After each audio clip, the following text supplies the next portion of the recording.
away from you tonight? I think we talked a fair bit about our attitude. You know, we didn't shy away from the way teams have performed post-bye. But certainly the way that we started was really positive. I thought we dominated most facets of the game in the first quarter, and didn't get enough reward on the scoreboard. 5 or 6 really good opportunities to go forward and score, and didn't take those. But then and a couple of probably what summed up the game is a couple of simple turnovers for us, but we're not overly concerned about that because turnovers happen in games. It was the difference mostly between the two sides tonight was just score from stoppage. I mean, they scored 30% of their scores came directly from centre bounces. So and for Fremantle it was the opposite last week for them in terms of centre bounce was a problem.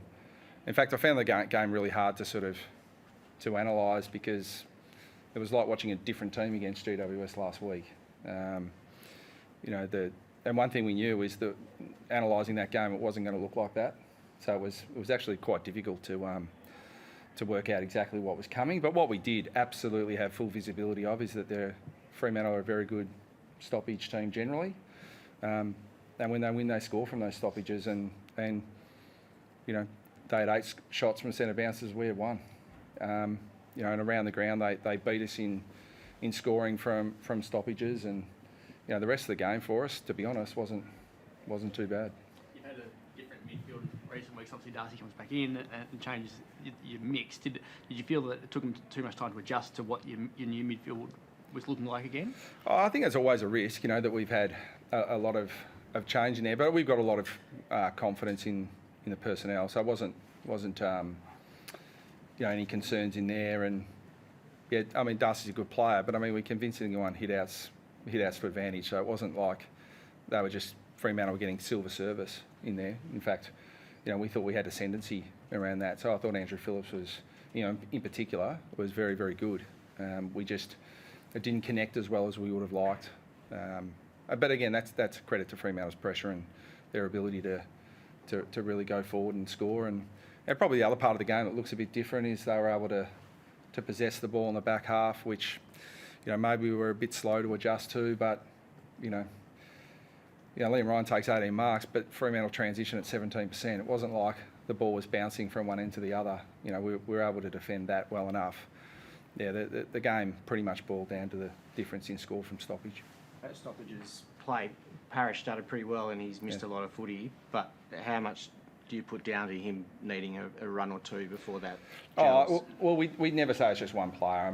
It's not as if the centre bounces were like a massive differential to win-loss. It was just more the scores from that hurt us. And Darcy, the first 5 minutes he looked like he hadn't missed a beat. But it's certainly a challenge coming back after a layoff like he's had. But we'll be a much better team for having Darcy Parish back in it. And what about Draper? How close was he? And is he just week by week, or do you expect him to have him for Port to add back into that midfield? No, it's a really hard one because we don't have a time frame on it. It's not long term, but it's something that and it's mostly me on this one. Like he has played, so it's not like he couldn't play. He could play, but he'd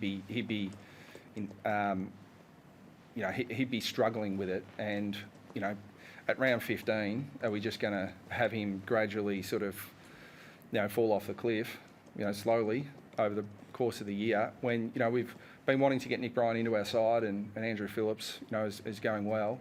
So we'll just take the attitude that because the medical staff said, look, we could push him and he could play, and I'm saying we're not doing that.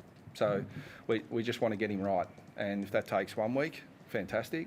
If it takes longer than that, we'll just assess it week by week. So do you expect him to miss at least 1 more week? These things can turn around really quickly, so I'm just guided by the medical staff. But what I won't put up with is just look, he can get out there, but he won't be at his best. It's just a flat no, and that's been our philosophy all year. And Zerk Batchelor tonight, can you tell us? Obviously, you copped that hit and then went back on and got something else. Yeah, he just had obviously the hit, which he was fine, ready to come back on, but he had some adductor tightness. Now, that's what's been explained to me. Whether it's more than that or not, we're not sure yet. But yeah, certainly wasn't good enough to put him back on.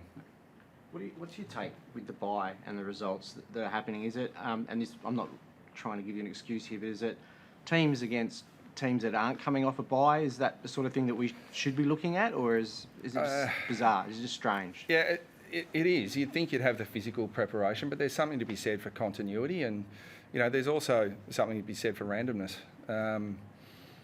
This is a.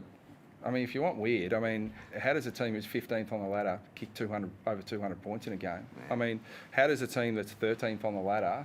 We came to Perth knowing that Fremantle are a good side. They were 5th at the end of the season last year, but they sit 13th prior to tonight. So I think that's just a reflection of the competition, and it could come down to something that's just mere coincidence. But we're not going to cop out by saying that. We really focused on it. And again, the first 20, 25 minutes of the game, I couldn't fault the players' attitude and the way they started. To Fremantle's credit, they just beat us around the stoppages. Brad, how do you assess someone like Sam Wiedemann's game? He doesn't have the impact on the scoreboard that you're probably after, but he's doing, some great team things that are setting up goals.